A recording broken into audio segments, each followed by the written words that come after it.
മാന്യ സദസ്സിനെ എൻ്റെ വിനീതമായ കൂപ്പുകൈ. ഇന്ന് ജൂൺ 19 വായനാ ദിനം. മലയാളികളെ എഴുത്തും വായനയും പഠിപ്പിക്കുവാൻ ജീവിതം മാറ്റിവെച്ച PN പണിക്കരുടെ ചരമദിനമാണ് നാം ഓരോരുത്തരും വായനാ ദിനമായി ആചരിക്കുന്നത്. ഗ്രന്ഥശാല എന്ന പ്രസ്ഥാനത്തിലൂടെ കേരളത്തിൽ അങ്ങോളം ഇങ്ങോളം വായനാശാലകൾ സ്ഥാപിക്കുവാൻ അദ്ദേഹം യത്നിച്ചു. വായിച്ചാലും വളരും, വായിച്ചില്ലെങ്കിലും വളരും. വായിച്ചാലോ വിളയും, വായിച്ചില്ലെങ്കിൽ വളയും. കുഞ്ഞുണ്ണി മാഷിന്റെ കവിതയാണ് ഞാനിപ്പോൾ ചൊല്ലിയത്. വായിച്ചാലും വായിച്ചില്ലെങ്കിലും നമ്മളെല്ലാവരും വളരും.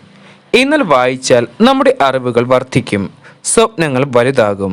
നല്ല പുസ്തകങ്ങൾ വായിക്കാത്ത ഒരുവനും നിരക്ഷരനും തമ്മിൽ ഒരു വ്യത്യാസവും ഇല്ല എന്നാണ് മഹാനായ മാർക്ക് ട്വെയിൻ ഒരിക്കൽ പ്രസ്താവിച്ചത്. കുട്ടിക്കാലം മുതൽ നമ്മുടെ ജീവിത അവസാനം വരെ കാത്തു സൂക്ഷിക്കേണ്ട ഒരു ദിനചര്യയാണ് വായന. അല്ലാതെ വായനാ ദിനത്തിൽ മാത്രം ഓർമ്മിക്കേണ്ട ഒന്നല്ല. എന്നും കരുതി എന്തും വായിക്കാമെന്ന് പറയുന്നതിനോട് എനിക്ക് ഒട്ടും താല്പര്യമില്ല. നല്ല നല്ല അറിവുകൾ പകരുന്നതും നമ്മുടെ ആസ്വാദന ശേഷിയും ചിന്താശേഷിയും വർദ്ധിപ്പിക്കുന്നതുമായ പുസ്തകങ്ങൾ വായിക്കണം. ഇന്റർനെറ്റിന്റെയും നവമാധ്യമങ്ങളുടെയും കടന്നുവരവോടെ വായനാശീലം കുറഞ്ഞു വരുന്ന ഒരു സാഹചര്യമാണ് നിലവിലുള്ളത്.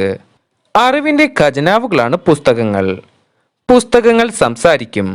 കഴിഞ്ഞ കാലത്തെക്കുറിച്ച്, ലോകത്തെക്കുറിച്ച്, അതിലെ മനുഷ്യരെക്കുറിച്ച്, അവരുടെ സംസ്കാരത്തെക്കുറിച്ച്, ജീവിത രീതിയെക്കുറിച്ച്.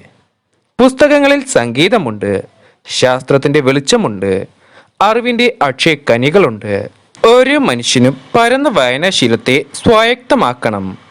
പാഠപുസ്തകങ്ങളിൽ നിന്നും ലഭിക്കുന്ന അറിവിനും അനുഭവങ്ങൾക്കും പരിമിതിയുണ്ട്. പരന്ന വായനയിലൂടെ അതിരുകളില്ലാത്ത സ്നേഹത്തിനെയും സ്വാതന്ത്ര്യത്തിനെയും നമുക്ക് നേടിയെടുക്കുവാൻ സാധിക്കും. അറിവ് നേടുക എന്നത് ആനന്ദകരമായ ഒരു അനുഭവമാണ്. നമ്മെ നന്മയുള്ള മനുഷ്യരാക്കി മാറ്റാൻ നല്ല പുസ്തകങ്ങൾക്ക് കഴിയും. വായന ഇന്ന് കുറഞ്ഞു വരുന്ന സാഹചര്യത്തിൽ വായനയെ പരിപോഷിപ്പിക്കുവാനുള്ള പ്രവർത്തനങ്ങൾ നാം ഇന്നു മുതലേ തുടങ്ങേണ്ടതുണ്ട്. ഓരോ വീടുകളിലും കുഞ്ഞു ഗ്രന്ഥശാലകൾ സ്ഥാപിക്കുവാൻ നാം ഓരോരുത്തരും മുന്നിട്ടിറങ്ങണം. വായനയിലൂടെ പുതിയൊരു തലമുറയെ വാർത്തെടുക്കുവാൻ നമുക്ക് പ്രയത്നിക്കാം.